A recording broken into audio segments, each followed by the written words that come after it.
For any natural number n, 6 to the power of n ends with the digit A0, B6, C3, D2. നമുക്ക് 6 to the power of 1 ഒന്ന് നോക്ക്. That is 6.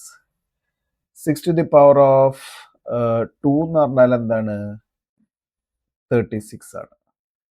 ഇനി 6 to the power of 3 എന്ന് പറഞ്ഞാലോ? That is 216. എന്ത് number എടുത്തു കഴിഞ്ഞാലും അതിന്റെ എൻഡിങ് ഡിജിറ്റ് എന്തായിരിക്കും? 6 ആയിരിക്കും.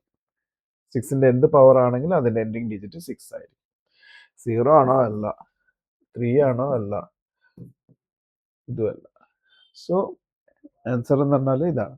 ഇത് സ്പെസിഫിക് ആയിട്ട് പറഞ്ഞിരിക്കുന്നത് for any natural number n എന്ന് പറഞ്ഞിട്ടുണ്ട്. അപ്പോൾ ആൻസർ എന്താ? സൊല്യൂഷൻ B6 അതാണ് ആൻസർ. Thank you.